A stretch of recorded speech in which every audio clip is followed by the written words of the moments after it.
Hello. Hello, the gifted takesman. Did you see that on Twitter? Somebody called you. I know you saw it. You retweeted it. So exciting. I knew as soon as he called you a gifted takesman, I was like, oh no, this is gonna What a be way with Ian's new identity. what a way with words. I was thinking like a neon sign, like right up here behind me, like the gifted takesman, just like maybe an arrow, something like Yeah, that. I Keep it love it. subtle, I'm but like I'm totally here for it. well, a lot's happened since last recording just a week ago. A Yeah. lot going Should on. we bury the lead and not talk about it for like 45 minutes and make Maybe people maybe sit some through. socks. Should we talk about Yeah. socks? Do a Talk about little socks and 30 diapers for minutes? 45 Yeah. minutes. Yeah, maybe a little Diet Coke segment. I actually do have a Diet Coke segment in here, to be honest with you. Oh, But it's good. There's a lot of um Diet Coke content. all right. Well, maybe you want to hit us up with what's going on. Give us a I little got laid backstory. off. So in a way, Yes. Ian, you and I are the same because we don't have bosses, right? So we're just like, it's great. It's a good feeling. I love not having a It's boss. awesome.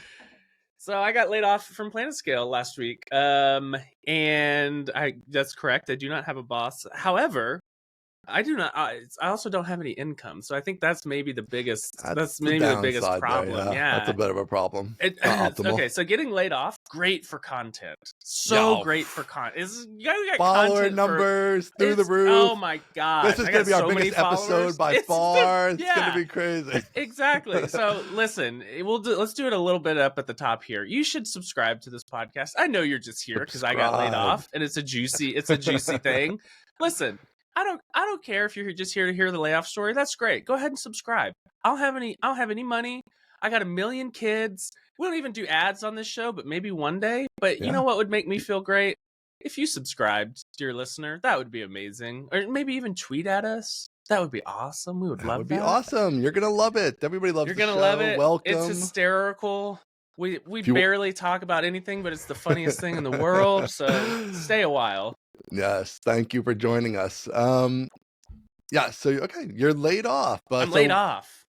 I guess I do want to say up front that you're working out your severance agreement. That's all a little bit in flux. So there's going to be some things you can't talk about. So I might have a little bit of an Ian's corner here and there to talk about some things you might not be able to chime in on. You can have as many corners as you want, and I will just smile along. For people who aren't aware too, even after, very literally like 100% of the time, when you have a severance agreement, like you're going to have various non-disclosure clauses and things. So there's going to be some stuff you can just never talk about. The other employees at PlanetScale are never going to be able to talk about. Or the former employees. So that's just the way it goes. But I think we'll be able to cover quite a bit here. And I will see. This is why I'm glad you're business dad, because you're the reasonable adult in the room. You know all of this stuff. I've had to do them, so I know what it's like. Yeah, it's not fun, but it is what it is. So, all right. So what happened? So last Monday, I mean, we were talking about the YouTube channel and how much you've grown it, and the studio you're building, and like, we were literally talking about this stuff last week. Tuesday, you're like, hey, guess what? I got laid off. So imagine my embarrassment. Yeah. Imagine coming on the show and being like, I'm ready to get back at it, baby. Right. And then, right. You were coming back off maternity leave. That's why maternity leave was over last Friday or whatever it was. Like, I was supposed to come back on Friday, and then on Wednesday I got laid off. So yeah, a little bit of egg on my face there, because I'm like, let's get back at it. Let's make some waves. I did make some waves, however, as you did made sympathetic waves instead of impressive waves, but waves nonetheless. Yep. So yeah, I was finishing out the studio, which looks great, by the way. I don't know if you pictures look seen awesome. Pictures, but the Aaron Francis Studio of Light and Sound looks amazing.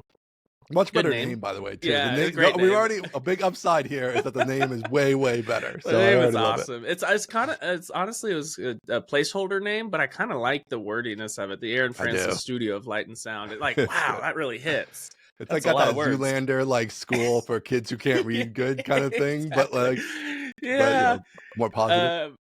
I actually stole the the ethos or the feeling from a bit on 30 Rock where Tracy Jordan's fake son opens a karate studio, and it's like the Tracy Jordan Karate Studio Institute of Learning or something. I was like, that's funny. I kind of like that bit. Yeah. I'm gonna steal it.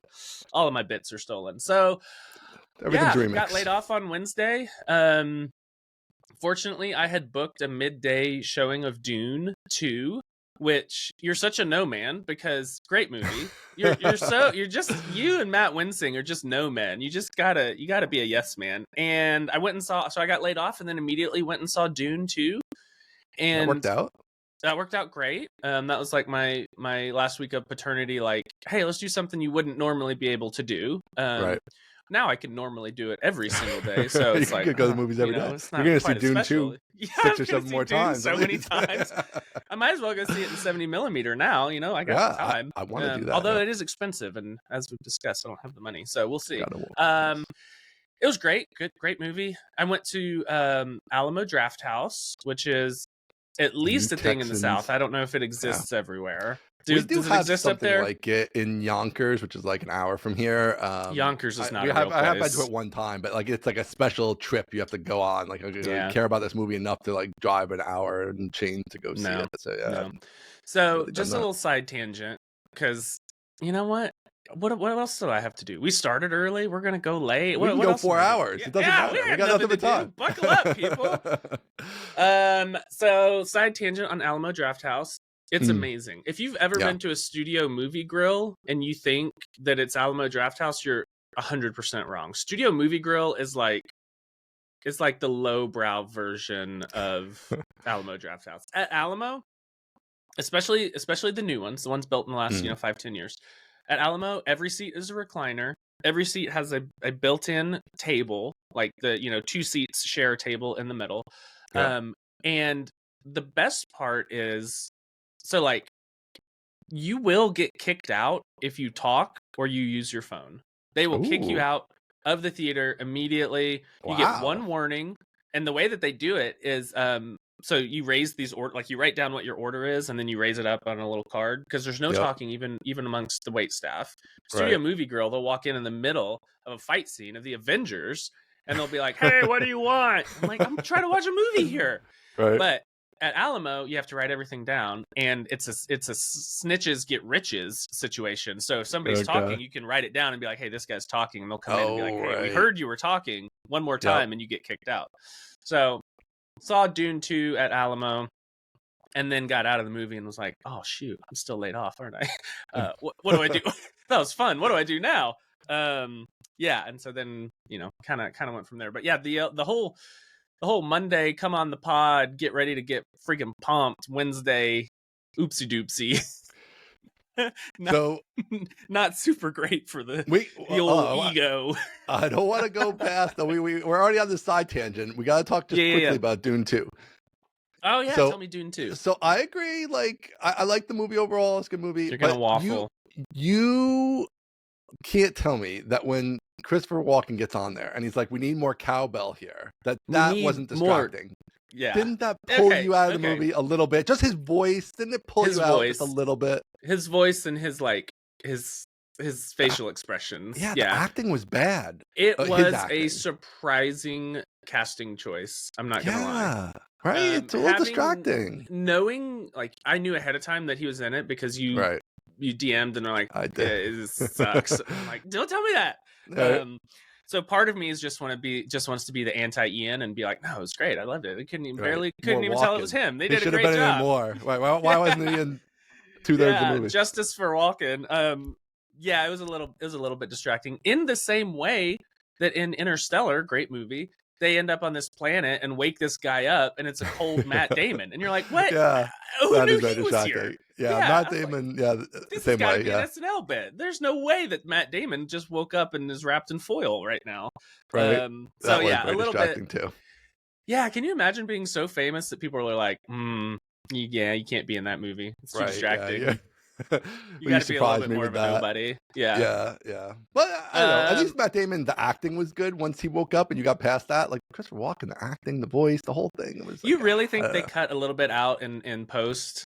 Maybe. I mean, it was bad, don't you think? Like, I don't know. Like, he didn't. I The don't. whole last scene, he didn't even talk. It's like he's just standing That's there true. He just stood weirdly, there. and like I'm Yeah. like, it seems like he's supposed to say something, but then he doesn't. Like, Yeah. it was weird. This is going to but- surprise you since I'm such a connoisseur of the Fast and Furious films, but my Mm. bar for movies is not very high. Interesting. So yeah, there's a little bit. You're not There's a that little bit distracted about by it? me. Yeah. So I was like, yeah, hell yeah, that makes a ton of sense. Let's do it, baby. The cars are in outer space. Of course they are. This Of is course, awesome. yeah. Why not? All right. So I was a little distracted throughout the movie. Right. You know, Just in general, obviously. Yeah, just in general. So I will go see it again because what do I have to do? And I'll probably honestly see it in 70 millimeter IMAX. I think Because I missed what I wanted to Oppenheimer do. in 70 millimeter, that and I'm was bummed awesome, about yeah. that. Yeah. So I wanted to do that, but I was like, I can't like go all the way. I just wasn't in the mood to go all the way to New York City, which is where I have to go for the 70 millimeter. But I do think that would be Yeah. an awesome movie, like the big sandworms and stuff. And Oh, if it's man, yeah. as big as a building, that'd be very cool. yeah, no spoilers, but the sandworms are big. Yeah, Yeah, big sandworms. they're awesome. And Big then, sandworms. And I like how most people Also- like in this. Yeah, go ahead. Also, the guy that plays Elvis, the Harkonnen son or nephew or whatever, I think he's the same actor that played Elvis. Oh yeah, Austin Butler or something. I think, Yeah, that right? one. Yeah, He's good.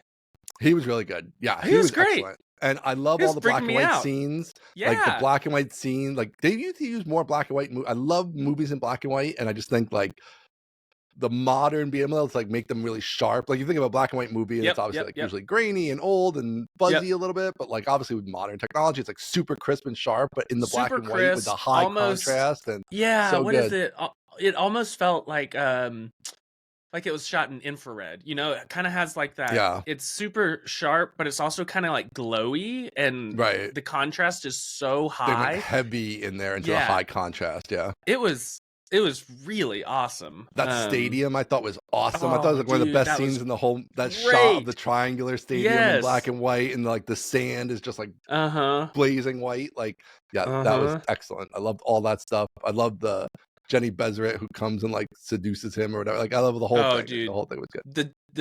The not Jenny Bezeret. That's an Ian. Benny That's gotta be Gesserit? an, that's an Benny Gesserit. Ianism. The Jenny That's Bezeret. Chipotle's or Benny whatever, however Gesserit. you say it. Yeah. The Benny Gesserit. Jenny Bezzeret's a friend of mine, lives down the street. You're thinking of the Benny Gesserit. Yeah. Benny Gesserit. Yeah. Great. Love the Benny Gesserit. They're so Yeah. freaking awesome. We got more of them in this one, which was awesome. I love all that Yeah. stuff. I love what's her name with the tattooed face and like yeah, tattoo face. becoming the awesome. mother. Thought I love about a good doing tattooed it. face. Yeah, same. Yeah. I want a Super tattoo. cool. Yeah. Yeah, great movie. Great All movie, right. great theater. Highly recommend. Most So, people, if they got laid off, went to Alamo Drafthouse, they would drown their sorrows in alcohol. yeah. You stuck with the Diet Coke. Well, Ian, you know, it's a little bit about what can you not have, and so Right. it's like I'm having Trying to Diet avoid Coke. that alcohol. Yeah. Yeah. I will say, I also had a Negroni. You know, I'm not a teetotaler. Okay. Is that All the right right. word? I Teetotaler? think so. Teetotaler. How do you say that? Someone who Hmm. abstains from drinking alcohol. Man, I love it when I nail one Oh, just like on the wow. fly. Look at you. A teetotaler. You still got it. Teetotaler. I don't know how to say it. I've only ever read it. Yeah. So I had a Negroni, and the guy came back and Okay. was like, "Hey, they can't find Negroni back there." And I'm like, "Well, that's because it's a mixed drink. It's a cocktail. You're gonna have to make it. It's not. You're not gonna find it." So my confidence has gone down quite a bit. I'll be Right. honest, The but I can quality of tell what you you're how to gonna make get. it. Yeah. Right.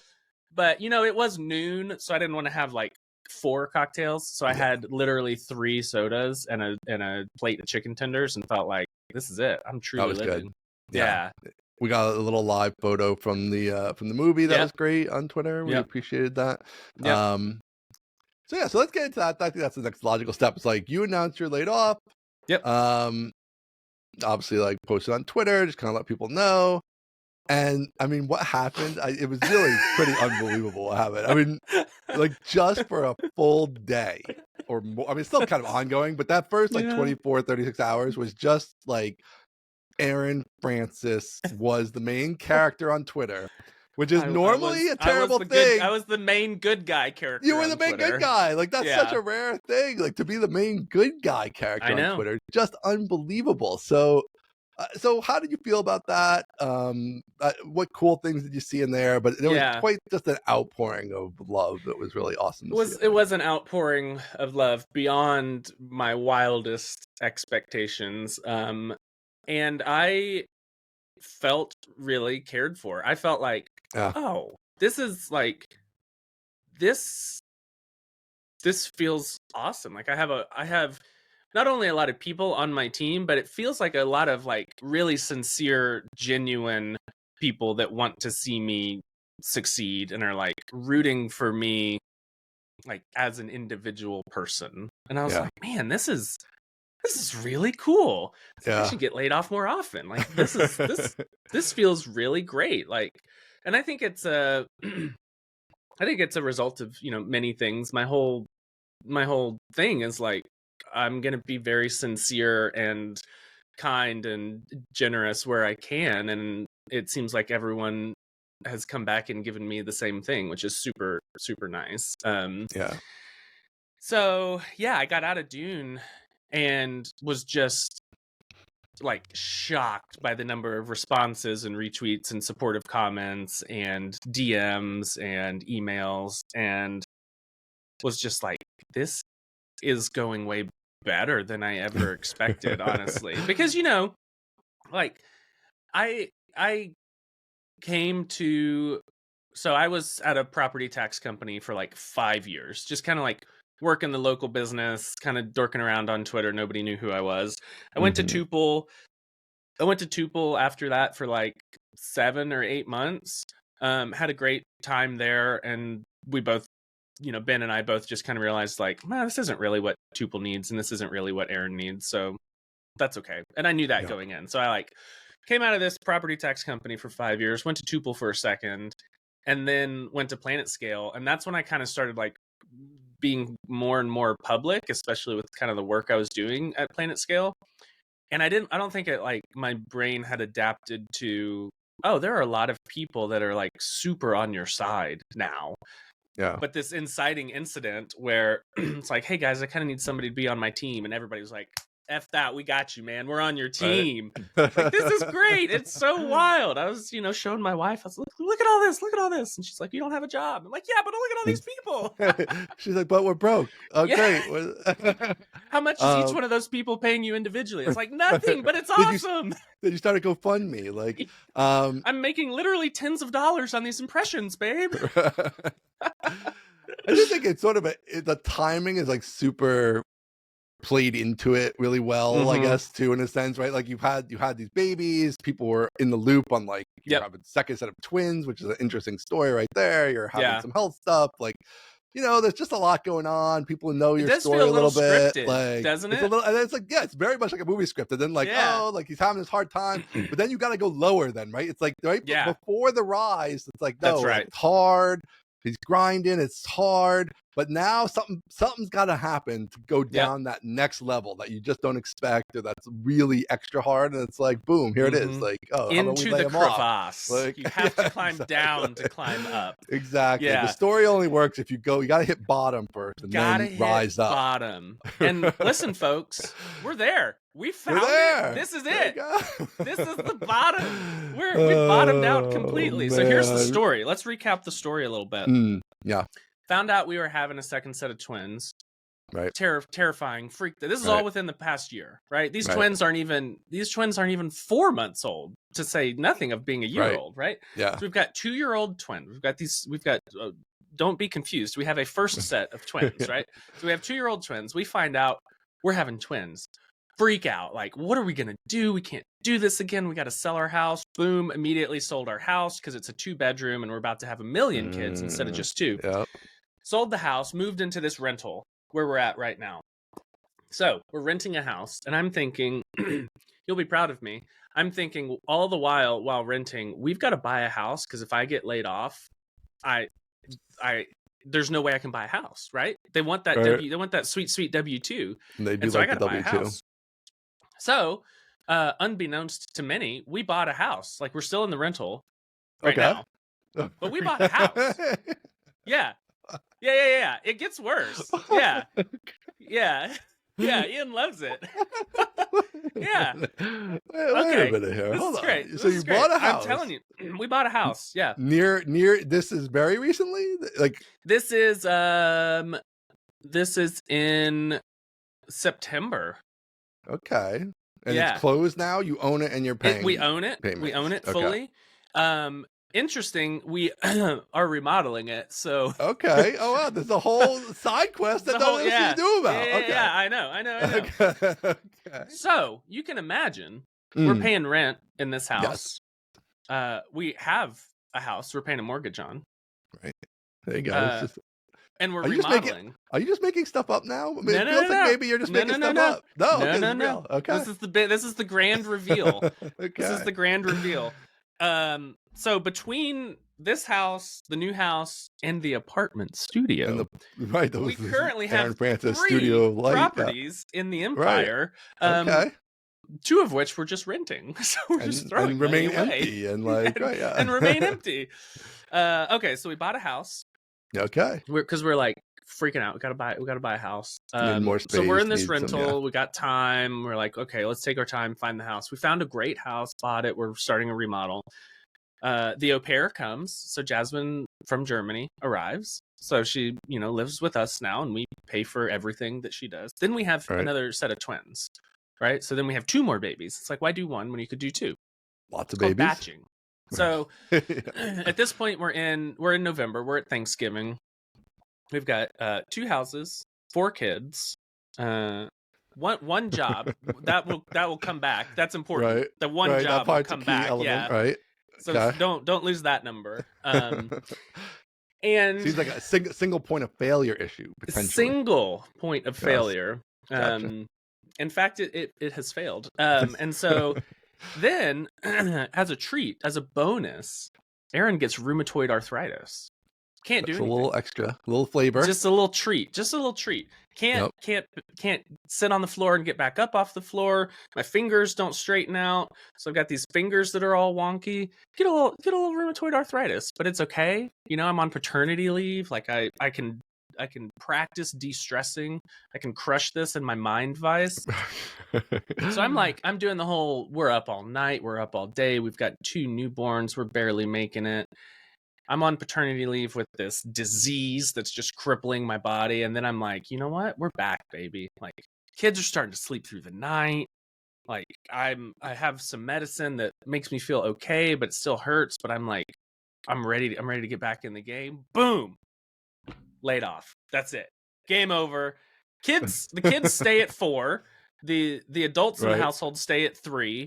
Yeah. The properties under management actually increase from the 2 houses to an apartment studio, and then unfortunately the jobs go from 1 to 0. So yeah, it's a whole like this is a storyline. What happens next? I'm excited to see because we can't dig any deeper.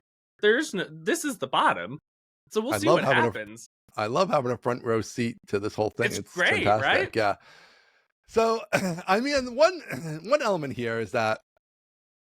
I mean, first of all, you just have a great attitude about it, which I think is good. You seemed a little perturbed when you got laid off. It's probably the most perturbed I've sensed you. We didn't talk, weird, right? Just over text, but like, you rarely get perturbed, so you were a little perturbed, I think. But perturbed is a good word. Ian, there's a verse in the Bible. The Bible. You heard of the Bible, right? Best-selling book of all time. Yes. Great. Yes. Right in front of or behind Harry Potter series.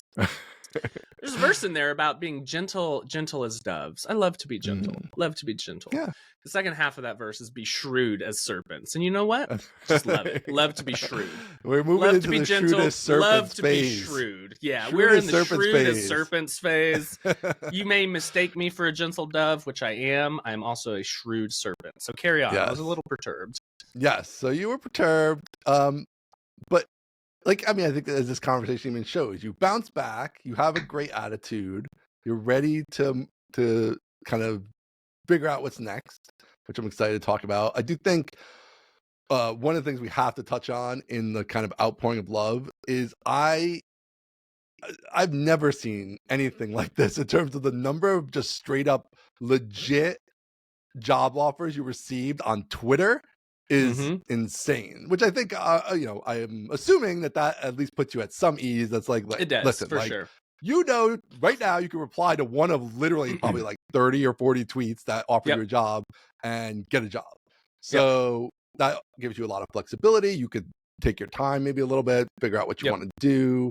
But yeah, I don't know. That was just amazing to see and just wild that these are like people in the position, not just like, hey, I'm some low man on the totem pole and I watch Aaron Francis and I'm like, hey, you should come work at XYZ. It's like, no, yeah, the CEO, the, you know, lead person on marketing or whatever, like all the like right people are like, hey, come work with us. So like an amazing spot to be.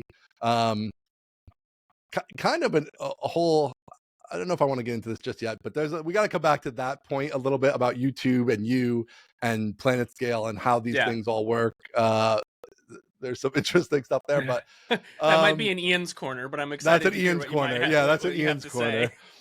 But all right, so you've set the stage very nicely. That's kind of where we're at.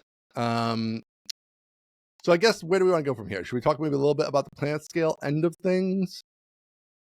What are our options? We could talk about PlanetScale end of things. We could talk about. We could go kind of some of the businessy end of things. We could get into the YouTube and you and how this all works with the outpouring of job offers. I mean, that's sort of an interesting angle. I don't know.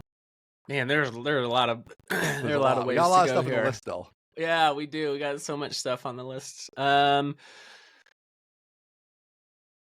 Goodness gracious. Oh, let's talk about the PlanetScale end of things. This might be more of an Ian's corner, but tell me, Okay, well, I think here. Right, like they obviously let you know and the other people, because it was, you know, so it was more than just you and more than just marketing. It was apparently sales and marketing is kind of what they said. It sounds like from other posts on Reddit and Twitter and other places that it was some engineers and some other people too, which I'm not super surprised about.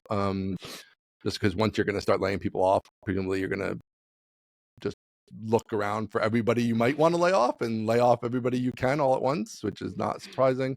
But I think so part of the outpouring of love was also matched by an outpouring of hate and dislike and anger towards PlanetScale. And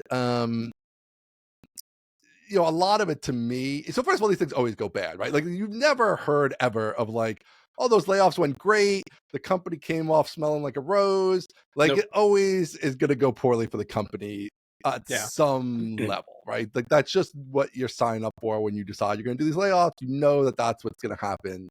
So there's always going to be like a baseline amount of that.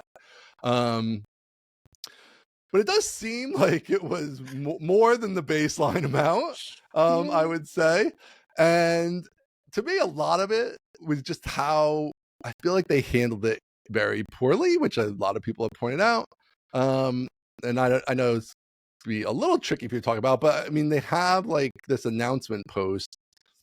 And to me, like a lot of people are caught up in the like, that they laid people off at all, which to me, I'm not as bothered by that. I can understand like on a personal level, like obviously I feel bad for the people. I obviously know you, but I can understand from a business perspective. It's like, listen, like we have to do something for whatever reason. We're not making enough money. We're whatever. Right. And so we have to make an adjustment. Sometimes that happens. Okay. I can deal with that. But and to me, I guess I can too. Yeah, right. Makes total makes total understand sense to me. On the like a certain level, right? That I can mentally assent to the fact that you know what, sometimes the revenue and the expenses don't match up quite like you want, and we got to make the expenses go down.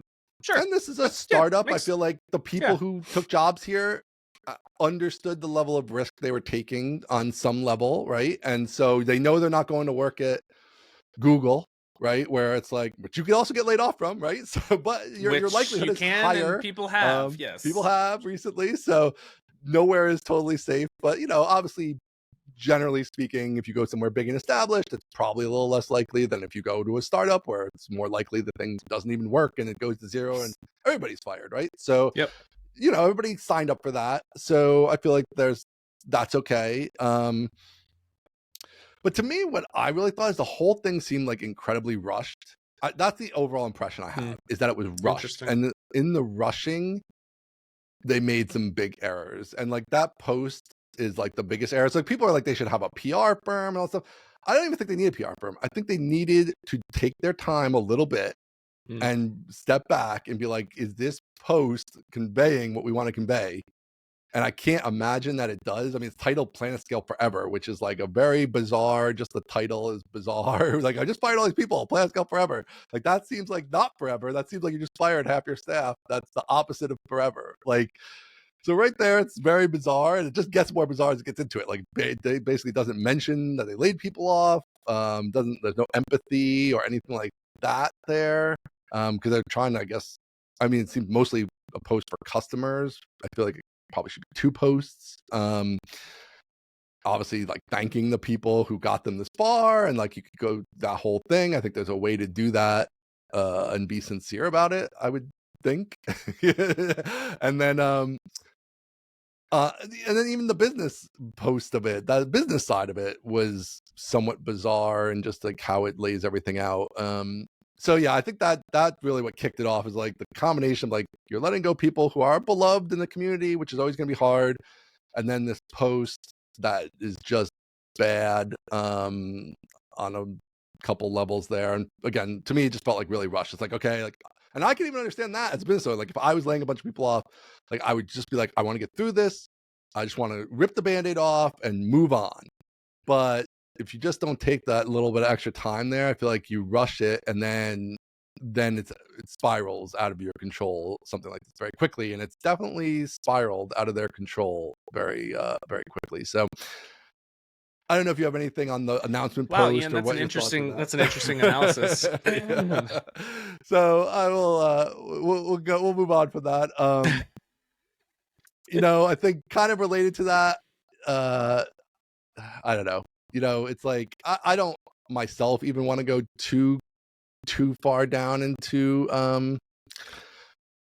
negativity, but I guess to me it's like the learning opportunity potential of it all for like the listeners. It's like, I think it's informative to think about these things, and like, you never know if you're going to be in that spot. And it's like, the other kind of main takeaway for me personally as a business owner is like, if you're going to be the one doing this, like, you just got to stay off Twitter. Like, you just got to stay off Twitter. Like, you can't be the CEO out there tweeting during the layoffs. You just can't be, because there's literally nothing you can say is going to do any good, and it's only going to do bad. And the CEO of PlanetScale has had some crazy tweets that are very also bizarre, and just like feed into this whole like, are things spiraling in a negative way out of control? So yeah, I don't know. Like, again, like, he had a tweet about that the average customer at PlanetScale is $270,000 in revenue, I guess, a year.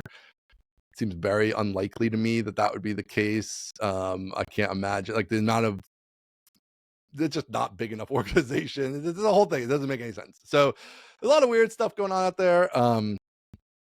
So yeah, I think that's all I really have to say about that. Let's move on to some other stuff. I think the businessy angle of it. The other kind of big thing is they eliminated the freemium tier as part of this, which I think is pretty interesting. I don't know.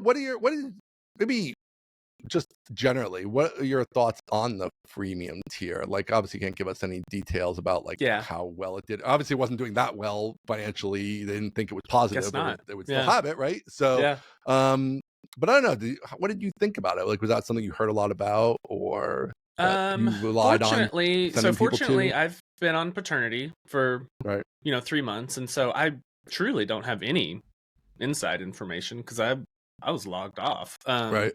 So yeah, anything I say is gonna be my own opinion. I honestly don't have a problem with like rolling back the free tier. Like, stuff costs money.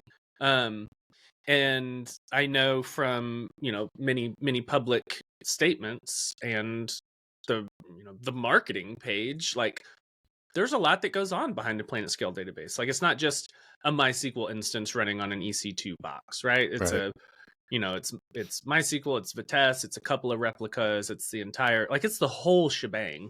And so giving that away for $0 is like oh man, how do we make this work? And so, should the free tier have ever existed? I don't know. Moot at this point.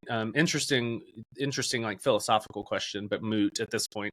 Should it exist now? Apparently not. And like, I honestly don't have a super problem with that at all. Yeah. I think, if there's anything to modify, at the margins, maybe it's communication, but I just don't like getting rid of the free tier. Makes a lot of sense to me. Getting rid of me, however, what in the world? Makes less sense. Yeah. I got a little more vested interest there, but the free tier, I'm like, cool. I want to get to that. I want to get to that in a second. But yeah, on the free tier, I think, again, like just pulling out learnings from this whole situation. I think when you have a free tier that's not zero marginal cost, so where every new customer costs you some and probably substantial amount of money in a case like this. Even if it might be $5, right? But $5 times a lot of free users is a lot of money. Whereas like in a more pure software environment, all you're costing yourself is rows in a database, and rows in a database are incredibly cheap. But here, to provide somebody with a free service that also is like a good free service that like, yes, it's fast and is reliable and all those things, is going to cost money. So yeah, should it ever have existed? Is it a good idea? Maybe not. I mean, this is sort of interesting. One of the things we talked about early on in the podcast that the CEO of PlanetScale chimed in on was how I thought that the pricing page was bad and that the pricing was too low, and it was odd because like the whole point of this service to me is that like if you aren't going to use the thing that comes with your hosting provider, if you're not going to use AWS RDS, if you're not going to use Google's MySQL thing, like there has to be like a compelling reason. That presumably means, so either free is a compelling reason, right? But then that's hard to make business around. Or the other direction is it's premium. Like we're giving you something you can't get at RDS. We're giving you more reliability, more speed. We're giving you the cool emails that tell you you're missing an index or whatever. Like these are the premium features you're getting that you don't get from RDS, which is why you should go through the pain in the butt of not just using RDS and use PlanetScale instead. And all that to me then implies that you should be charging more money. It should be a higher price. It should be not focused on people who want to spend $29 a month, because that's kind of the low end of the market there. So what I'm realizing now is that you got me laid off. Well, this is the whole Ian planted a bug. You planted a bug. Let me tell you, and it exploded in my face. First of all, I don't think that's totally. It might not be totally incorrect. First of all. In that way, pointing out that this is like an enterprise product and not a product that's a freemium product. Bud. I hope I'm not the one who actually pointed out to them and they didn't realize it before then, but maybe it did. Man. But then the other thing that got me feeling very bad. So when you first sent me a message that you got laid off, like I didn't know the rest of it. So I thought just you got laid off. And I was like, like we're always talking on the podcast about like all these ways Aaron can make some more money. Like it's probably not optimal for his career. Like in-house there. It's probably not the thing your boss wants to hear all the time. But they fired everybody in marketing basically, it sounds like, or the majority of the people. So it wasn't just you. So I was like, all right, it wasn't totally my fault. Not totally, but now I'm thinking that it's no less than 40% your fault. Something in that realm. For sure.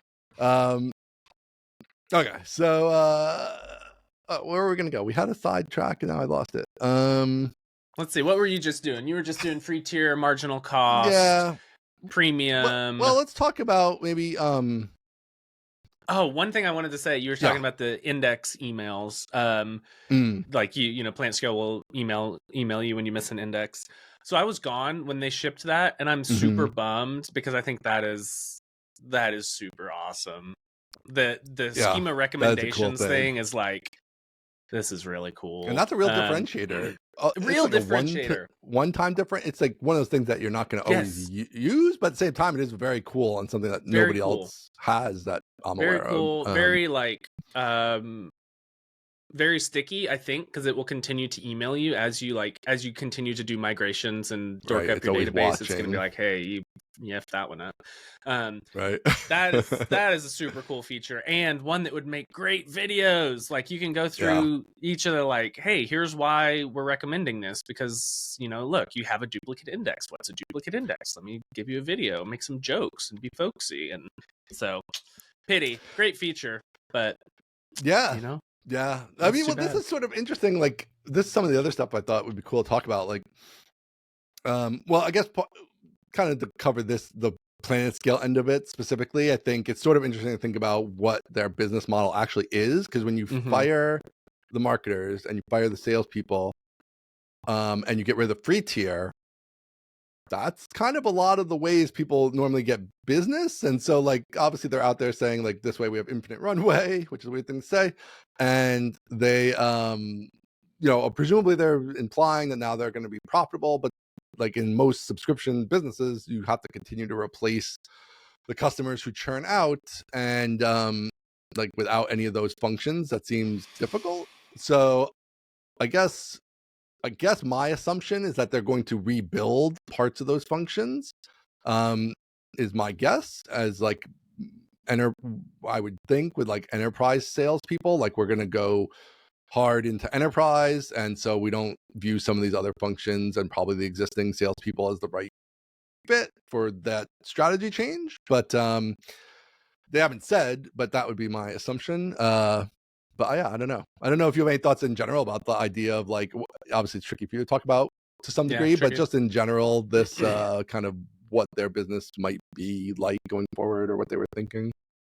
I'm not sure, and I'll have to tread lightly. I will Yeah. say, I think it makes, if you're eliminating the free tier, which they've done, I think it makes sense to eliminate me. Just Right. me singularly. Mm-hmm. I don't know what you do. I don't know what you do for enterprise accounts without sales. So I'm like, and that's not my world, and so it's not really Yeah. even useful for me to opine on. I think the only thing I can say is like, if you don't have a free tier, you don't really want YouTube videos blowing up and bringing a bunch of indie hackers to your free tier. Like, Right. uh, so yeah, that sucks. But it kind of makes perfect sense to me. The rest of it, I can't really say too much on. I think, well, so that was kind of the other thing I wanted to talk about, because I think it's really interesting when you talk about content marketing, and we can definitely, I think, talk about this, and is not now PlanetScale specific, because there's kind of two types of content marketing. There's like very keyword focused, and Mm-hmm. really, even if it's like a video, like really focused in on like a customer's pain point or problems, something they focusing on the customers who are ready to buy. So like, Yep. this is why Google is super rich, right? Is that it's like you type in what's some good help desk software, and they're going to give you a Yep. bunch of help desk software, and you are just that question that you ask, that question means you are looking to Yep. buy help desk software, and so that's incredibly valuable. Yep. But then you have a different tier of content marketing, right, which is like the softer kind of element of like, well, how do I answer a customer service request nicely? Like, that's not Right. necessarily somebody who's looking to buy help desk software. It's like And so like, awareness marketing. right. And so like, that was a lot of stuff obviously on YouTube that you guys were doing, Mm-hmm. was like improving your MySQL indexes. Well, that's Yep. an interesting video. That's not necessarily people who want to buy, Correct. are looking to move platforms or buy these Right. kind of services that It's PlanetScale not offers. CTOs looking to find a new Right. database and they're It's searching on it's MySQL indexes. 95% not those people, and 5% maybe, 98%, yeah. right, 98 not those people, right? So so then it becomes the long game of that, which is like over time, like you're building up a cheap Mm-hmm. tier or a free tier and they move up, or just you get to a scale where it's just so many people that it doesn't matter if it's only 2% are relevant and actually purchase, because 2% is a lot of, if you Yep. have 500,000 YouTube followers or a million or Yep. whatever, right? Then And you can build that up. if we can bring up Cloudflare, do you know anything about Yeah, Cloudflare? I've heard of them. Maybe you can tell me a Yeah. bit about them. Are they a Ian's an startup? Are they new? investor in Cloudflare Hello, through Cloudflare. the public markets. Unfortunately, through the public markets, so Just like ridiculous. a plebe like the rest of us. Yeah, I why feel did they like let me in early? Cloudflare has a great free tier to paid Yeah. progression. And so the more free people they get, which at this point is 40% of the world, the more that people are going to be like, all right, this site is now a business site and I'm going to pay $20 a month or whatever it is. Yeah. But yeah, they've got a great free to paid conversion, apparently, because their free tier is very generous and Well, and they there's also continue to do well. a couple ways to think about free tier, and I think people get there's a couple angles to a free tier, right? There's the direct, like people sign up for free and then they grow and you grow with them, Mm-hmm. and that is part of it. But I think the real value, this doesn't necessarily apply to Cloudflare, which is very interesting. Cloudflare is very similar to PlanetScale, but in a different type of company, like a more just pure software B2B type company. The free tier, the best free tiers are just pure advertising. Like the trade-off you're making with the consumer is you could use this for free, but what you're going to give me is advertising. So like think of like a newsletter service like ConvertKit, and ConvertKit gives you the little widget that you can embed in your page to like have people sign up. And if you're on the free tier, the widget says powered by ConvertKit or whatever it says, right? Which creates a loop. Right. So this is the loop. Now you're not even necessarily worried about the free people. Like you want more free people, because the more free people is more advertising and exposes you to more people. And some percentage of those people are going to be people who are looking for a newsletter themselves. Smart. And so on and so forth. So then the growing the free into paid is one avenue of making the free tier valuable, but also the free tier is in and of itself potentially valuable as advertising that you didn't pay essentially anything for, as long as you are running a zero marginal cost business where it's not actually costing you money to host the free people, or not a significant amount of money. Whereas, so that's not true of PlanetScale because it's costing them a significant amount of money for the free tier. And to some degree, the same is true of Cloudflare, because you're not really exposing people. It's again like you're generating word of mouth, but it still takes somebody to like tell you, as opposed to just people being able to see it organically. But Cloudflare has done it very effectively, and I think they've also been really smart about. One of the reasons I loved Cloudflare from the beginning was they actually went out and made all these deals with the network, with like the service providers in the data centers and stuff, the backbones directly. And so they have basically all this unlimited bandwidth, which is why they could do things like no egress costs where AWS charges you egress. And like we can provide all these network services because we have basically unlimited network bandwidth. And so the marginal cost is close to zero, and we can absorb a bunch of free people and still make that work. Slightly different, but somewhat the same. Cloudflare gets better the more the more sites they have on Cloudflare, and so to them there is a little bit of a benefit of the free tier just having people on it, because the more traffic that flows through their network, the better they are. Yeah, and I know the CEO, if you listen to the investors calls, which I do most of the time, they you're so in. You're so in. They like the free tier too, because they they can roll things out to the free tier because they're very like developer oriented and want people to build on top, and they're also basically building out their own cloud essentially of like a little bit edge cloud as opposed to like a traditional cloud. And so they want to have a lot of developers and stuff, so they can utilize the free tier also as a way to like just have people using these APIs and things like that, getting feedback and having those kind of loops in place before necessarily these big companies that are going to spend $10-20 million with them. I think they called out the free tier in their S1 and how important. They've been all in on the free tier from the beginning. So they've optimized a lot of their business around being able to support a free tier, as opposed to it being like, it's not like just a marketing thing that's like, well, we should have a free tier and we'll have people sign up and then move up. It's like more ingrained. So that's interesting. So put a bow on it. What's the good free tier and what's a bad free tier? So to me, the optimal free tier, I think there's other ways to make it work, but the optimal free tier has some type of advertising element where you're exposing just people, you're being exposed to your customers. Like that is ideal. Love it. And then of course the free people, some of them will convert up and become paid, and that's great. But you're deriving value from them regardless of if they ever move up or not. That if some percentage of them ever send you additional business, by people clicking those powered by links, then you're going to be able to make that a plus situation. And bad free tier, it's like a business that can't derive those benefits. It's going to be much harder because it's just harder to make that flywheel work. You're just giving away more and more resources and money, and word's going to get out that you can get this thing for free, which is great. But then if you can't make money off those free people, then that's bad. Bad tier, high marginal cost, no viral loop. Yeah, without the viral loop, it's tricky.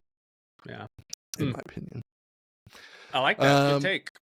All right. So what are your thoughts about the content stuff though? Like in terms of the sort of like broad content marketing and the stuff you've kind of traditionally been doing at PlanetScale for the most part, I would say, versus more focused, the different types of companies that are looking for those different things. Like, I guess, where's your mind at with that stuff? You've obviously thought about this a little bit and like, well, what I was doing maybe isn't that valuable without a free tier. So how do you feel about that? Just like broadly across the industry? Yeah, sure. Broadly. I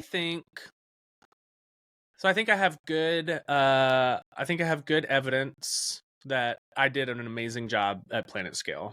Yeah. And I think, I've got tweets from lots of very smart people. I've got, performance reviews and stuff like that. I think I did a very good job. Yeah. I think we have decided here, and maybe this is what precipitated my being let go. It didn't make sense for the business, which is fine. Like, that doesn't, that's not a strike against me, which is something I've had to remind myself of, that like I executed faithfully on my duty, and it turns out my duty was not needed. It's like, that sucks, but I'm proud of myself for doing a good job. Tell me. I want to do a little Ian's corner here just for a second. All right, tell me an Ian's corner. I love an Ian's corner. A little Ian's corner is that I guess it would make me a little bit worried on the PlanetScale front, because you were clearly doing an excellent job. If we just go by the raw numbers, just public numbers of like last summer, they had 1,000 subscribers on YouTube, and now they have 40 or whatever. I don't know what the current number is, but it's some 40, 50x times what they had last summer, right? And so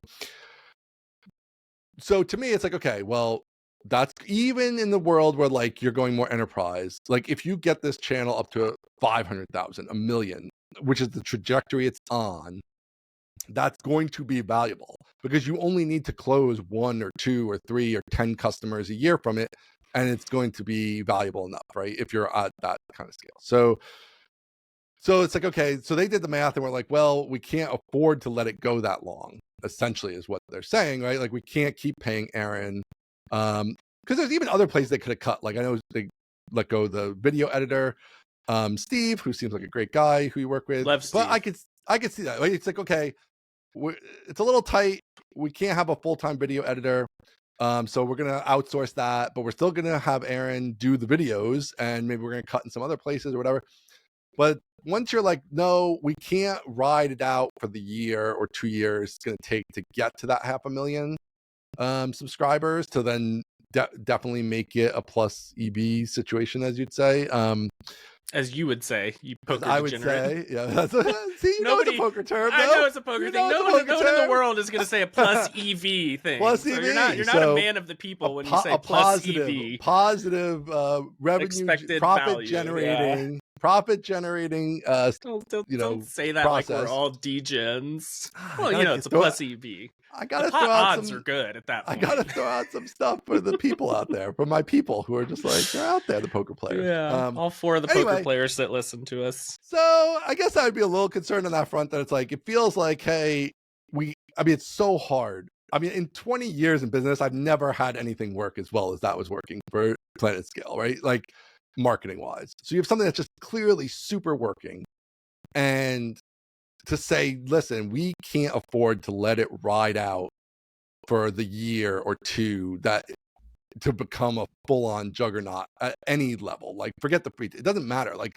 they still have a base tier that's $39. It's not like the base tier is now $80,000 and like it's just pure enterprise. It's like, no, you're gonna get some $50 signups along the way, right? And then you could have even tweaked it a little bit. Like maybe you do more videos that are like, let me tell you how awesome PlanetScale is specifically, and like, right. So there's other things that could have been done, and you could have mixed that up a little bit besides just the more general type videos. So there's a lot that could have been done there. And to say like, listen, we can't keep paying Aaron to do that because there's not enough money would be the logical outcome you would think there of what you're thinking. So anyway, that's kind of like a little like, ooh, I don't know. That's like, it's a little tricky that you have this thing that's really on fire working and you don't think that's worth keeping is a little bizarre to me, and a little concerning. But anyway, Continue That's on. an interesting thought, Ian. Yes, exactly.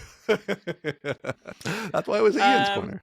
That is Ian's corner. I love Ian's corner. We gotta make that a regular thing. Things Ian talks about where I respond with, "That's an interesting thought, Ian." Keep that going. Yeah, I love that. It's a good bit. We love a bit. So broadly across the industry, I think.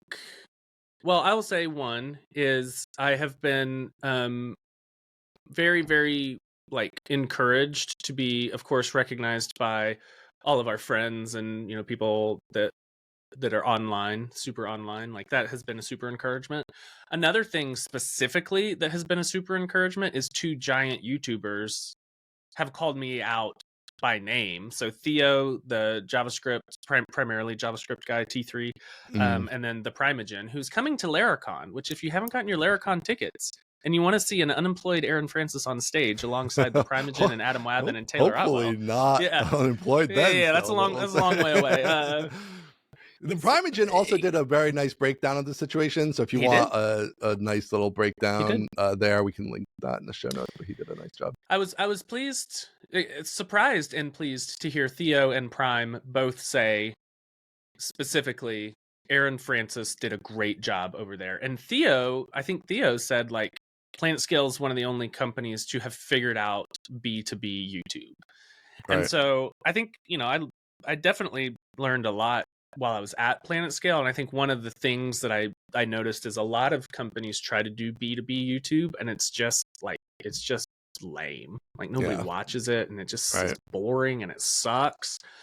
And so I think across the entire industry, I think it can work. I think I've proven it can work, but it has to be done a little bit differently than I think, taking a webinar and slapping it on YouTube. And so, I don't know that this says much about the industry, as a whole, because I don't know anything about, PlanetScale's economics or what their next plans are. So I don't want to paint with too broad of a brush, but I think if you have a free tier that works super well and is viable, then being on YouTube, I think specifically being on YouTube, if you can crack it, it is the ultimate hack, because YouTube's distribution is unbelievably large. And even I was even surprised that people on YouTube stumbled across it, and it's not my audience, it's YouTube bringing people in. And that was the thing that was surprising to me. I thought, okay, I could drive some of my friends over to YouTube and we could get views, but that's not what happened. It was an entirely separate and discrete audience altogether that YouTube delivered to us. And so I think it can totally still work. I really do. Yeah, especially like you said, the way the algorithm there works is if you hit the marks, it can just drive an insane amount of subscribers and views and everything. I think one of my PlanetScale videos has 375,000 views. Right, which is crazy for this type of thing. Yeah. And two or three of them have 100,000. It's man. So that's wild. So this is an interesting thing to talk about too. I think the idea that in this situation, and I think you'll be able to talk about this because it's not really about PlanetScale at all. It's about when you have somebody become the face of the organization. It's interesting. It's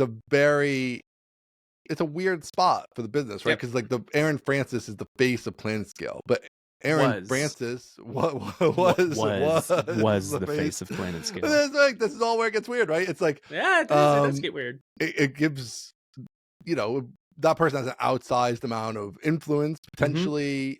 If something happens to them, forget they could obviously get another job, but just anything happens to them, right? They're gone now. Your marketing is highly dependent on this one person who is really good at what they do.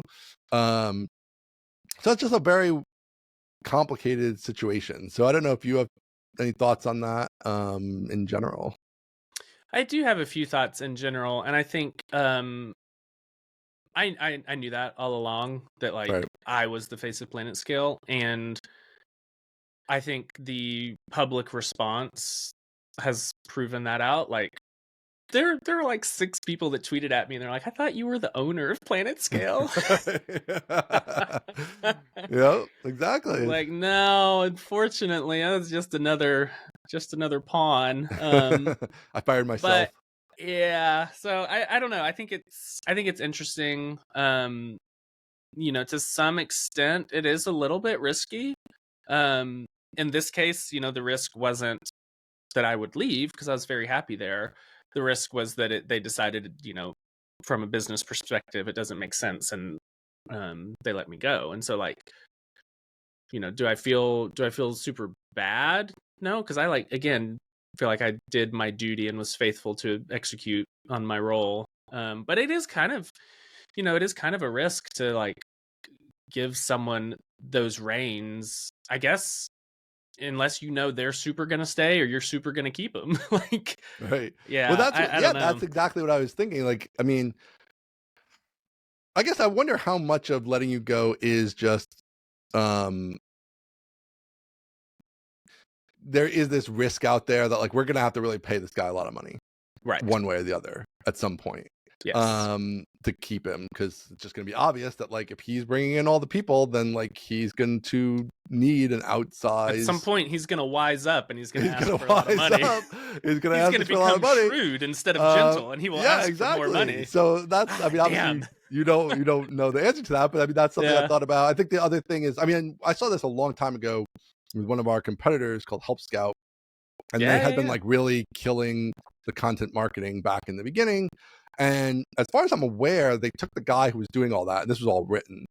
And I'm pretty sure they like made him a part owner. Like he wasn't originally an owner, and they like gave him like more than just options. Like they gave him like a piece and like wrote it out. And it's like, you should tell me that 6 months ago, man. That's kind of the thing you have to do sometimes. Where are you now? Come on. Should have let you in on that. Well, apparently it might not have gone that well for you. If I was a part owner, I wouldn't mind. Yeah. Well, no, I know, but I mean, like maybe they would have wised up then and been like, "Hey, this guy wants money. Right.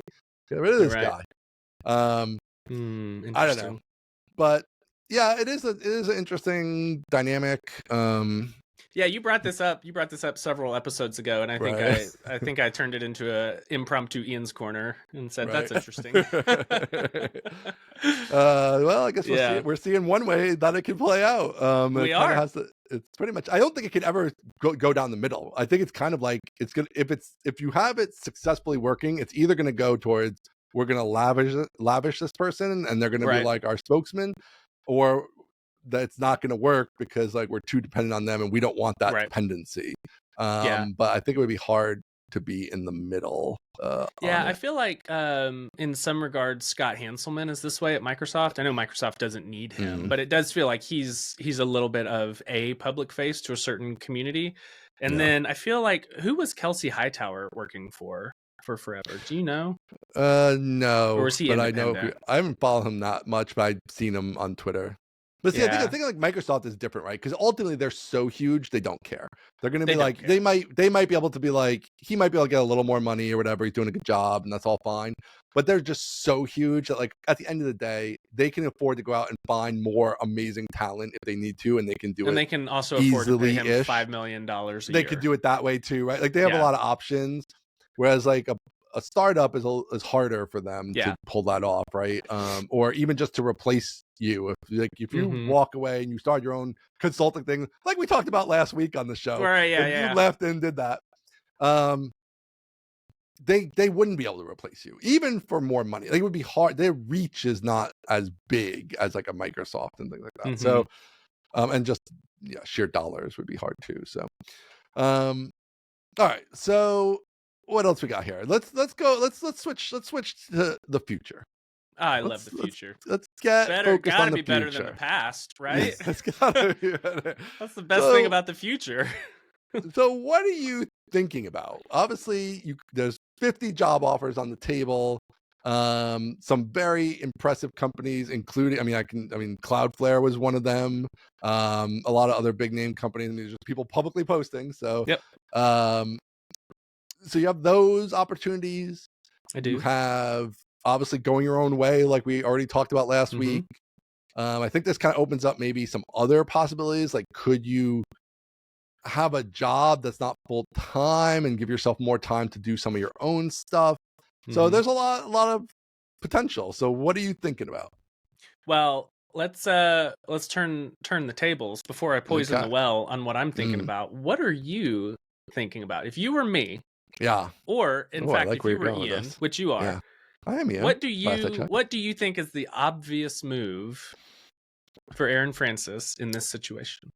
Okay. What's Well, right in front of my face? I'm gonna have to ask you a question, and I don't know if you can answer it, but I can't answer it without the question, which is, Okay.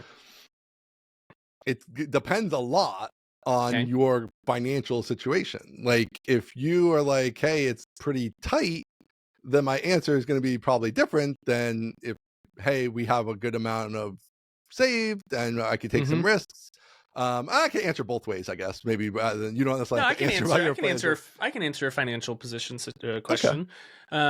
The Francis family, completely discrete from PlanetScale Incorporated, the Francis family has plenty of runway. We're fine. We can take some time.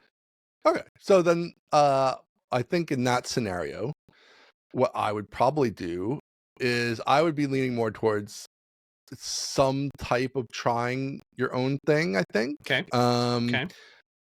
Because it seems like this is a good opportunity for it. Like, if you could start up with, you've already been thinking a lot this direction. If you get in another job, like, that's going to, you're still going to be having these thoughts, but you're going to be trying to do a good job at the other job. And it's, I could see that being non-optimal in some ways, potentially. So I'd probably lean towards that. I do think, because also if you have the runway, these jobs are going to be there. So if not every single one of them, right, but you will be able to get another job. I think the ship has sailed on, like, you are not employable. Like, you are going to be employable and it'll be fine. So if you take a year and try something risky and it doesn't work, then you'll be okay. You can just go get a job and it'll be fine. My asterisk to all that would be, I would still take some calls with the most promising of the job offers and see what they're talking about. Because maybe they're just talking about an amount of money that's so much that it's more than you're realistically going to do yourself, especially if you're more on this, like, consulting angle and not like building a software product or something like that.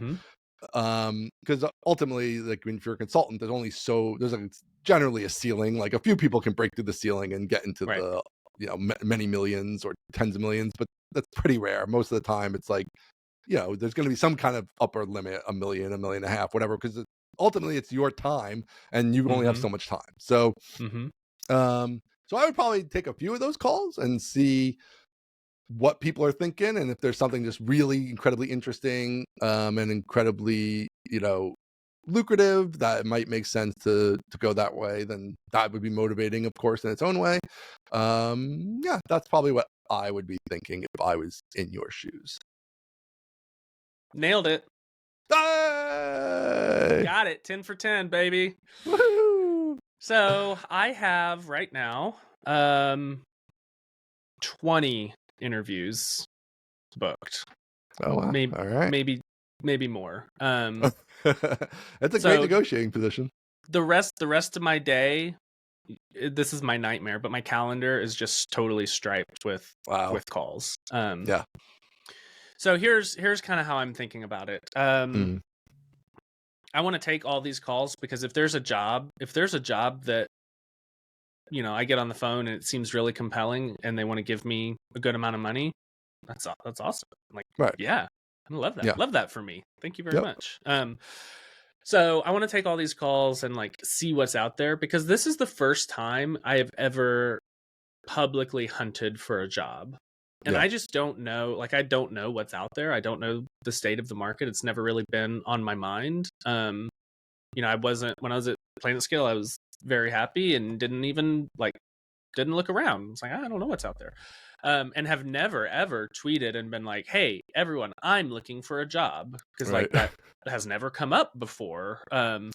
So I'm very interested to talk to all these people, regardless of if I end up taking, I can only take one job and I may take 0 jobs, but it's still good to, like, talk to these people. And, they have done me a favor by, like, reaching out. And so I would like to talk to them and see what's going on and see if I can help. There's also go ahead. Well, I was just gonna say, there is also, like, it's often, especially on Twitter, like, idealize the, like, indie whatever bootstrapper and being your own boss and all that stuff. which does have amazing benefits in areas, but there is something really awesome that I do miss a lot of the, like, you work in a bigger company trying to do something that a small company can just never accomplish. It's just Yes, not totally. possible. Like, you're part of Mhm. a larger initiative making something big happen in the world that Yep. just can't happen in a 10-person company. It's just not what it's set Yes. up to do. And so I do think that, or as a consultant or whatever, like, Right. this is like, it's a bigger type of change. And so that is compelling, Mhm. in if you're into that kind of thing, and it's something worth thinking about too, I And think. that was one of the fun things about PlanetScale is like I got to watch all these uber geniuses build stuff, and it's like, Right, man, exactly, the yeah. stuff we're building is very good, and I was like Yeah, proud of yeah, that. So yeah, yeah, there's absolutely an aspect of that.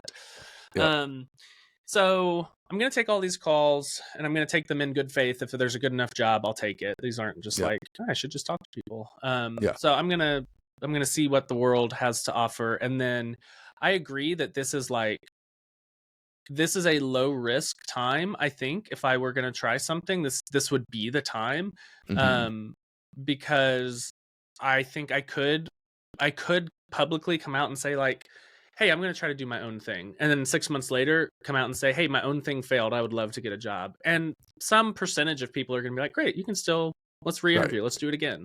yeah. And I don't think I've lost too much. I think it does seem really exciting to me to like go out and try to do my own thing.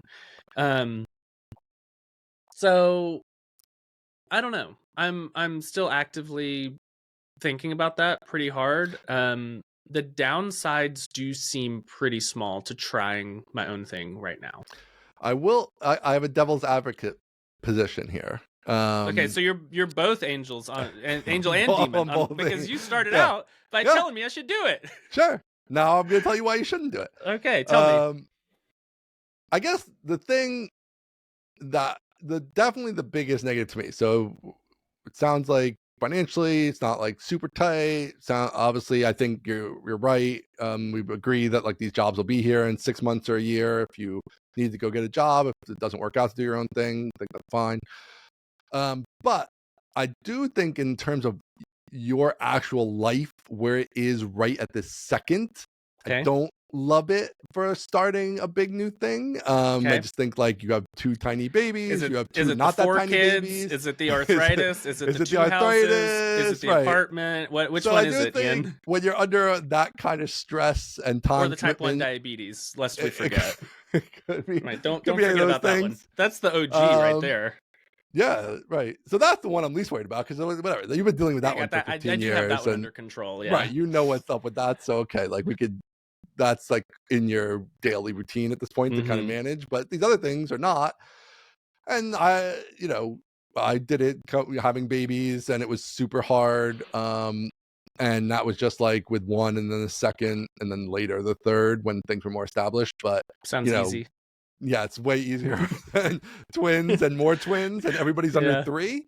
Yeah. So I do think that's the part that gives me a little it's a definitely I mean, and I'm not telling you anything you don't know, but is worth some heavy consideration because like there's just gonna be the grind and the hard parts and the like there's no Yep. vacation time and the pressure on yourself if you're not working, the money's not coming in, Mhm. and all that stuff is there and just a lot of added stress over just hey, I clock in and I have a Mhm. team that supports me and they're doing stuff for me and whatever. I show up and I bang out some videos and like Yep.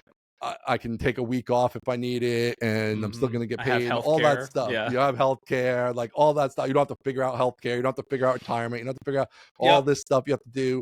You don't have to, set up a company and do all these things and like so there is like so much overhead and stress there that just at this phase of your life feels a little tricky, but at the same time, you know, it is also presenting itself as a good time to do it. So it is both sides there. I don't know if it's like might be something to think about. Is it something where you could have a partner or Mhm.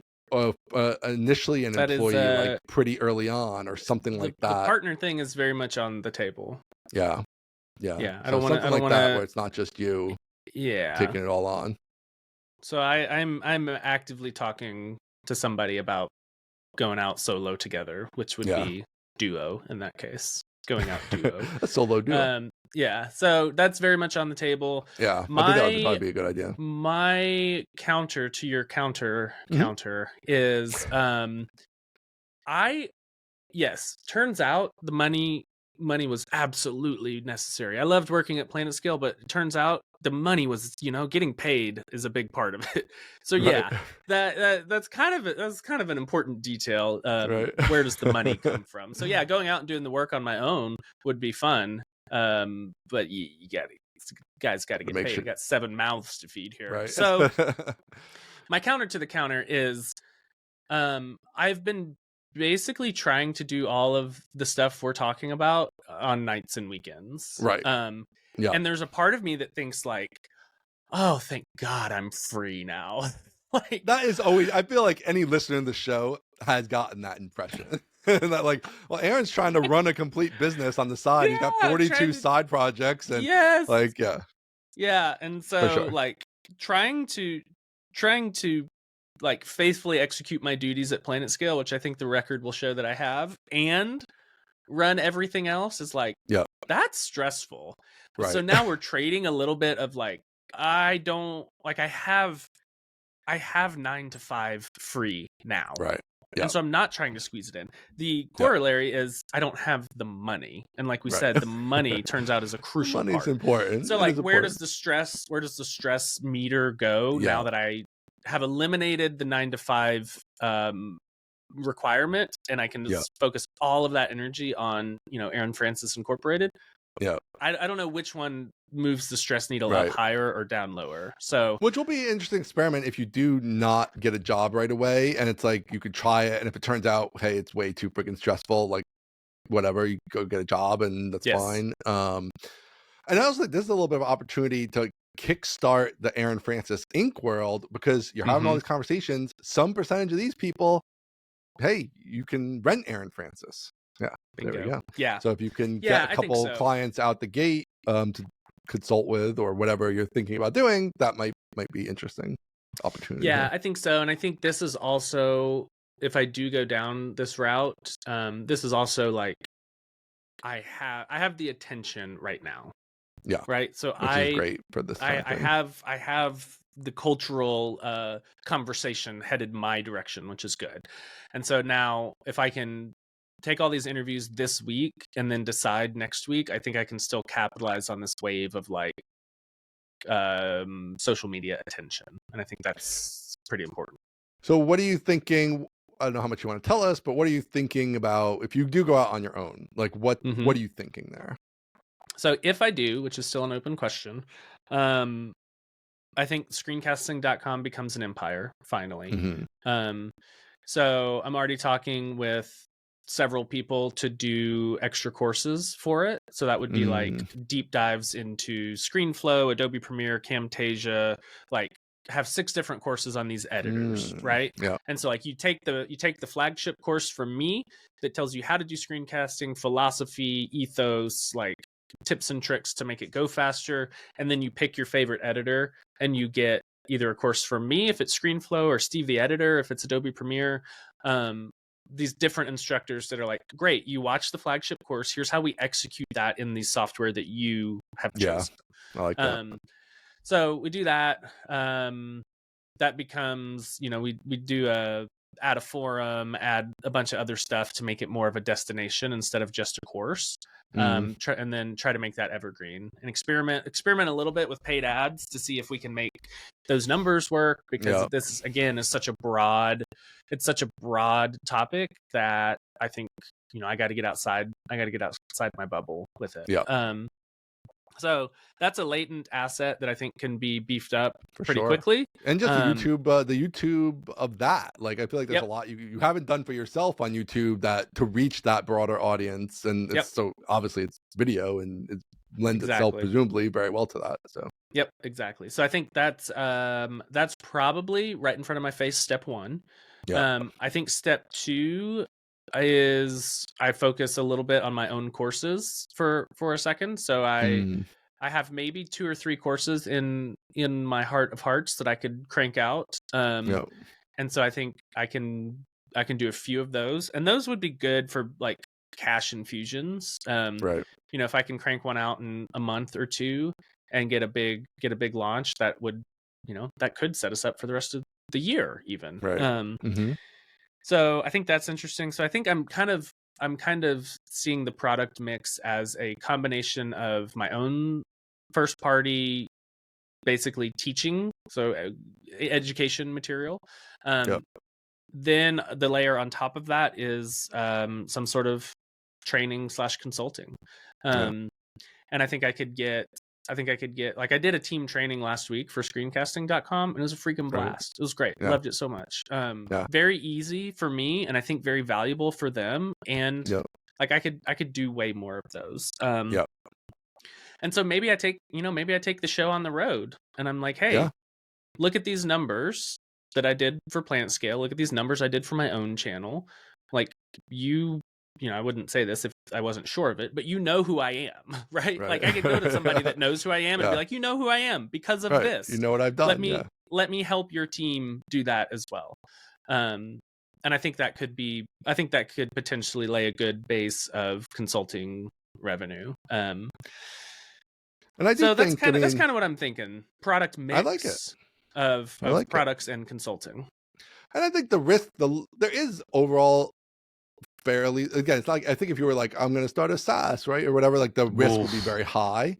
Yeah. But I think with this, like, I have some rough idea, let's say, of what you were making at PlanetScale, and to match that, and obviously hopefully go beyond it. I think to double it. To double it, as we talked about last week, right?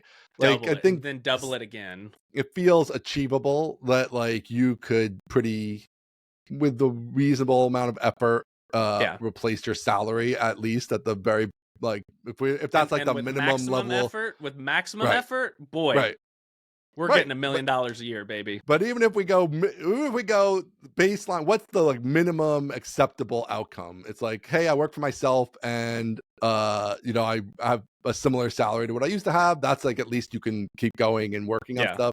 And then obviously the upside is much higher. Infinite runway. Right, you have infinite runway, as they say in the business. And that then a term of art. And then you can build on that. Yeah, but I do like the idea, especially of, because screencasting there, it's everybody's loved it who's taken it, so it's just like a valuable asset, and having that asset work for you, I think, would be really good. And then is a nice balance to like consulting work, which might have ebbs and flows based on the economy or different trending things, or YouTube and chat bots and whatever is happening in technology, whatever comes go next, up and down, right? Who knows? But then if you have like the baseline asset that's always performing at X, and then you layer on some consulting, I think that makes a lot of sense. And then I find more baseline assets to layer on. Right. So I have screencasting. I turn it into an evergreen thing, and then I find the next one. And I have a few ideas for what the next like evergreen, broad-reaching thing could be, that I won't spill here. But I think that could be a thing. One thing I'm trying to think about is how broadly can I teach, right? Because if I teach something like, you know, integrating Clerk into Next.js, it's like, great, congrats on your 50 students, right? Right. But if I can teach something like screencasting, or like maybe, for example, generic database, something like MySQL, then the total addressable market is just so much bigger. So that's something that I'm actively trying to think about. A lot of stuff in SQLite land these days. I could see the Aaron Francis SQLite angle. Man, I wonder who shape. owns SQLite-for-developers.com. That's crazy. I don't know. I wonder who owns, Postgres-for-developers.com. I wonder if they're in this room with us here. I don't know. I wonder who owns MySQL-for-developers.com. Wow, it's kind of surprising that was available, to be honest with you. Yeah, imagine that. So there are lots of things on my mind. We'll see what, you know. I think I'm trying to execute on the things in front of my face first. Should I go down this route, right? Like I may talk to any number of these companies and be like, holy crap, I'm not going solo. I'm going somewhere where they'll pay me and give me healthcare. Right. So I like that whole series. I mean, I do think here's one of the things I've learned, right? Is like, I've always been looking for like the next thing too. What's the next thing? I should be looking at the next thing. Hmm. And then like I just realized, oh, like the next I had one good idea and Yep. it's still the good idea. And so like also being aware that like kind of like what you're saying here, right? Like, hey, you're really good at explaining database stuff to people. And maybe that's just the good idea. And like let's just run with that in different angles and strategies and Yep. formats and whatever. And we can just like obviously it's a beautiful topic that can be sliced and diced in 1,000 different ways. Yes. And We have not so even reached. We haven't mined this vein for right, 1/10 of its worth yet. Yeah, exactly. there's still So a there's like long way so to much go. opportunity there. Obviously get into like vector databases, all this Yep. stuff with the AI stuff, like there's all Yep. Yep. angle with Yep. Yep. that. Like so there's tons and tons of database stuff. Databases aren't going away. Everybody's gonna need Databases aren't going databases away. forever. Everybody sucks at Um databases. Yeah. yeah, Everybody yeah. that So you, teaches databases, save for a few of our friends, they're just neckbeards, like they're lame. right. They're like, I want to teach you how to be a DBA. And I'm like, I don't want to be a DBA. Right. I don't want Yep. to do that. And I Yep. say that with all Exactly. respect to my dad, who was a DBA for, 40 years. So sorry, Dad. It's in the blood. It's in the It blood. I is. don't know if we Yep. heard that on the show, have we? I don't think I knew Yeah, that. I don't think so. No, he was a SQL Server DBA, the In the best to ever do it. blood. Yeah, isn't that crazy? Now it all makes sense. Yeah, I learned SQL from him at probably 12 or 13. Wow. Yeah. Okay. Yeah. So, all right. So there. I mean, I think that makes a lot of sense. I love this plan. But again, I do agree. Also, like you're already doing, like take the meetings. Yep. Somebody makes you an offer you can't refuse, as they say in The Godfather. Then that's its own thing, and you have to Yep. deal with that, right? But and I still think there's probably some mixed opportunities there with somebody who I like agree. really understands you and it's like, hey, listen, we want you for 1 week out of a month to really Yep. kick ass on our stuff, and we're going to pay you an outsized amount of money to do it. Maybe that even makes sense for a year to do something like that, Yes. right? And like, I mean, it's effectively consulting, really, anyway, or whatever. There's probably some hybrid things in there, so I definitely love the idea of taking the conversation. Frankly, that is one of my thoughts on the consulting thing, and one of my concerns with joining a big joining a company is like, do you need this full time? Like, part of me feels a little burned. I'll obviously I feel burned and a little bit betrayed and a little bit sad, and so part of me is like, I don't want to get into this again. But a less emotional part of me, which is very small. I'm 80% emotions. The less emotional part of me thinks like, does a company need this full time? Right. I don't know. Maybe. I don't know. I think that's something I'm thinking about. Yeah, because I think it really comes to like what we were talking about before. Like, are you going to, as a company, are you going to make the commitment to real commitment to like 3-4 years of paying expensive people to really grind this out, to really juice the orange fully? Or is what you need to like be in the market, have videos for your customers, exactly, and things like that, which is not, you probably don't need somebody who works full time to produce those videos. Or you could have, like we talked about last week, like maybe somebody who knows how to put these things together, helps you put them together, a plan, and then you can have other people execute that plan. And even if it's like they're not as good as Aaron Francis at it, like they could probably get to 80 or 90% of Aaron Francis if they have a good plan and are picking good topics. And I think that is the most value that I can provide, and the most value that a company needs is how do we think about packaging, topic selection, title, thumbnail, framing of the thing. Because like, if you just launch a new feature and you make a video that says we launched a new feature, it's like nobody cares. But there is framing that works, and there is packaging that works, and I think being on retainer to like advise an existing developer education team is good. And that also skirts around the issue of like, is Aaron going to be the face of every company? It's like, no. I simply I can't. I want that future. Future where everywhere I go, Aaron Francis, he's everywhere.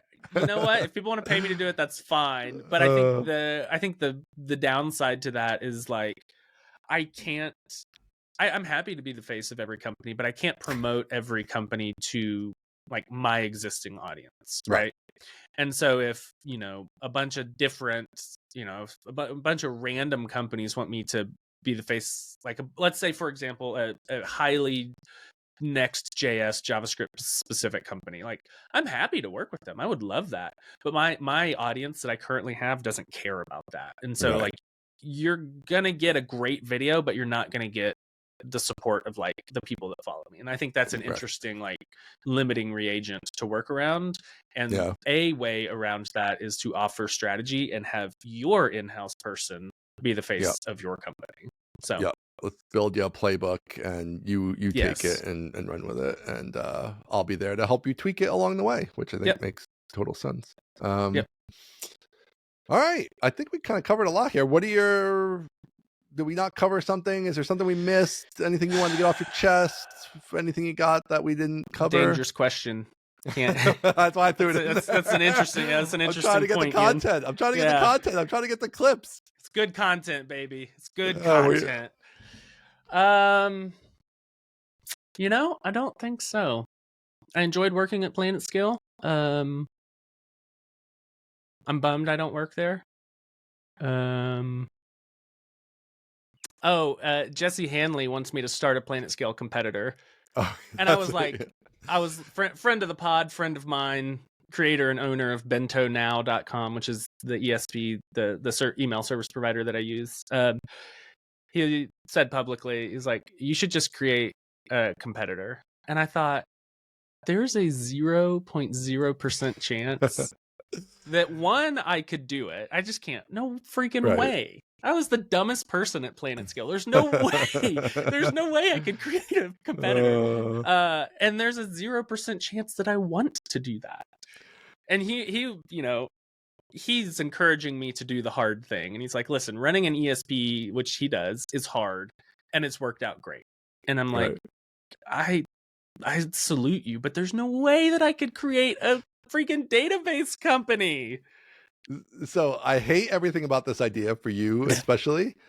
But I will say, I absolutely love the pure vengeance idea of it. It's like, my business plan is pure vengeance. Like, that's my business plan. Like, I do love that and respect that aspect of it.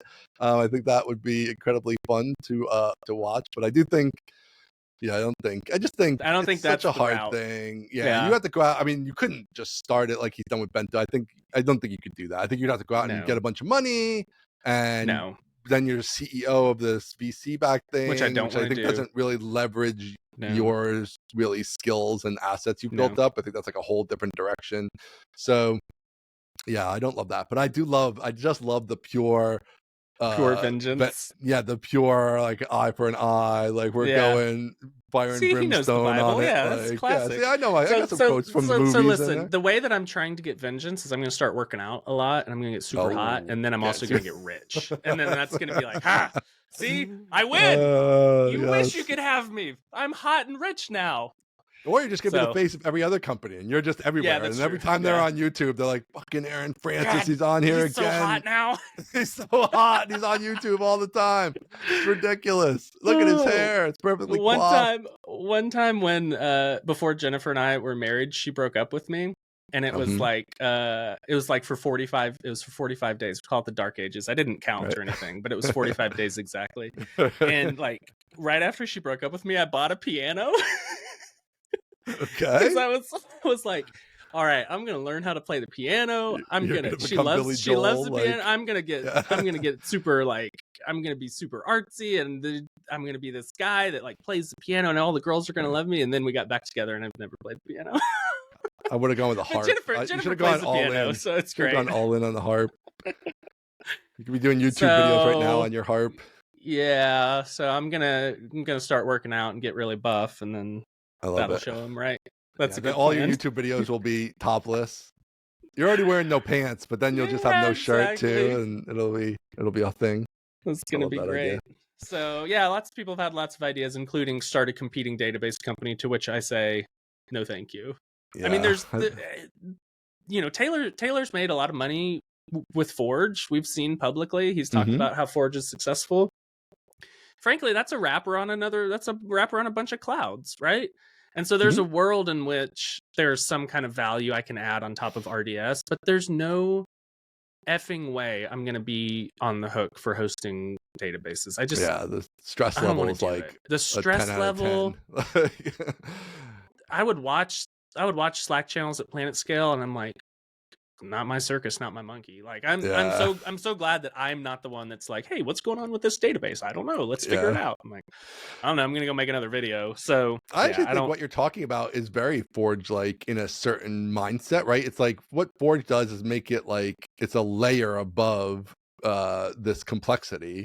And this is kind of that similar thing. Like, how could you provide a layer above the complexity of like how do you be successful on YouTube, or how do you edit a good screencast, right? Like this is a different format, but it's a similar mind of like the value is that people want to do hard things with complex tools and in complex businesses, and things about that can help people do those things, and you're going to convey that information to them. And so there's all these kind of things that are opportunities out there in these regards to do that. And so I think, and speaking to the stress comments from earlier, I think the least stressful product that I could offer right now is education. It is not a SaaS.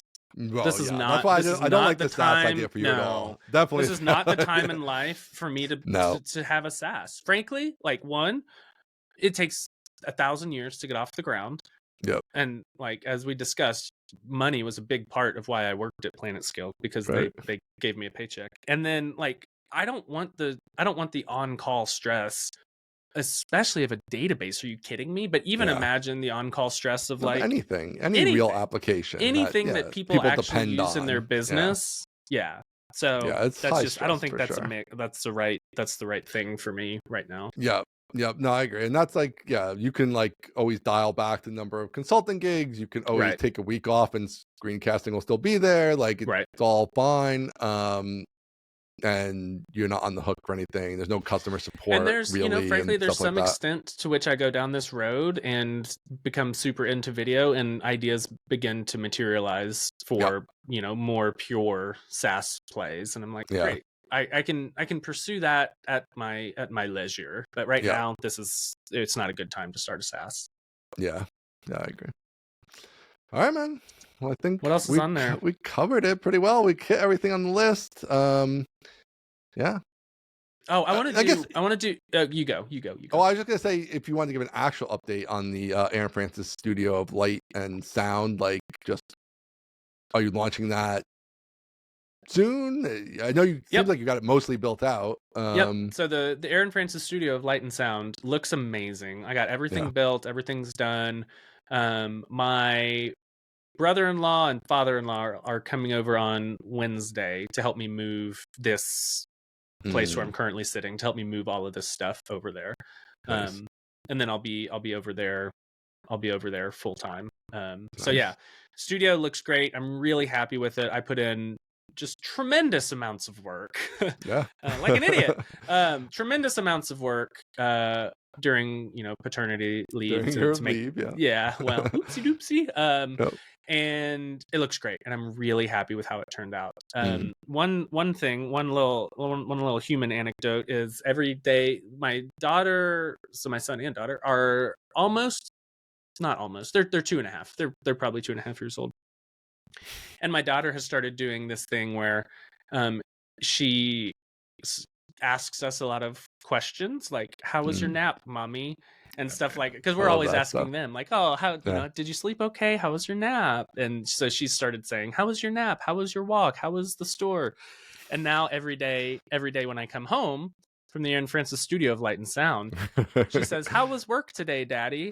And I've realized that, like, being a dad is kind of hard, because you just say, like, work today was great, sweetheart. How was your day? It's like, Dad got laid off today, but I'm not going to tell you that. Like, you don't know what that means. That's not your burden to bear. It's like, she's a little young for work was really great. Yeah. That is so nice of you to ask. How was your day? And that's just like, oh man, that dad stuff is real, huh? So I have a very similar story that happened to me this week that will be fun to share here. So we were driving back from, my daughter rides horses. We're driving back from the barn, and she's just out of the blue. So my daughter's 10. She's like, so have you ever been arrested? And I'm like, one time I sold oregano and told and him then, it was weed. And then I had to sheepishly tell her that no, I hadn't, and I was like almost bummed. I was like, "Oh man!" so I was like, "This has got to be a embarrassing. life goal. I gotta get arrested. I gotta work on that." I feel like, Oh man, and I that's thought such I was a a lame square. answer. Yeah, you're so square. No, I mean, honey, I've never been arrested arrested either, but I did commit a We'll federal work on it crime together. on which Yeah, the statute of limitations has run. If you're we listening, didn't really research that. We should have researched that no, before we we put it really out didn't. there. Yeah, Yeah, but there's also no way to prove it. Like, I mean, who's gonna other be than able to your prove that? confession, but yeah. I'm a podcaster. You can't take Yeah, this. that's true. You can't take anything I say. As I real. don't know. Maybe this will be like we thought it couldn't go lower, but then when maybe I the get arrested. feds come, Yeah. the FBI at your door, it could be a step down. Like, God, can you imagine? when you're like, Ian, can you get down here and bail me out? Like, can you get on a flight and come get me? Well, I'd be like, Ian, start recording, and then I'll tell you. Of course, that's what I mean. I gotta come get you at the jail. Yeah, It'd be amazing. Yeah. Let me turn this into a true crime pod. Okay, I've got an interview in 10 minutes, All starting right. the day of interviews, but I want to cover one more thing. Okay. First of all, follow up. Mary on Twitter, her last name is Perry. Great last name, Mary Perry. Mary Perry. That is isn't that great? I love parents. The weird place parents get into where they name kids like rhymey things or matchy names or things like that. It's very fascinating to me. I want love it. Talk to parents who do that kind of thing, actually. So her name is Mary Perry, friend of the pod. She DM'd me after and was like, my last name's Perry. It's like, oh, that's great. So that's a follow-up. The other follow-up is well, this is kind of not a follow-up. It's a brand new topic that's on the next podcast, but I want to talk about it now. Are we going to do a call-in show? That's a great idea. We got to do a call-in show. It's an interesting idea. It's an interesting idea. I just got the interesting in response to great. Well, first of all, a call-in show is that, I mean, people have, they're not always the most fun if you get a bad run of calls, like, I did have this idea. I posted, I don't know if you saw it. So my idea for the call-in show, which we could talk about here, is like, instead of a pure call-in show that's like we're live and whatever weirdo on the internet shows up and wants to yell out a phrase or something, like whatever. We structure it so that it's like we record a sort of call-in show once a month, maybe, or twice a month. And we pre-bet the people and their topics, and then we invite them in. They get a segment, like maybe we do 15 minutes or 20 minutes or whatever. We just do that. It's like more of a pre-planned call-in show. There's still call-ins, but it's more pre-planned, and then maybe we can break it up as like little interlude episodes of the podcast or something like that. So we can kind of cross utilize it, other than just people who happen to be listening live at the time we do it or whatever. So I don't know. What do you think about that take on it? I like it. That's an interesting take. Yeah. Are people out there really interesting though? I don't know. Yeah, I'm not opposed to that at all. I think I used to be a big Dave Ramsey listener.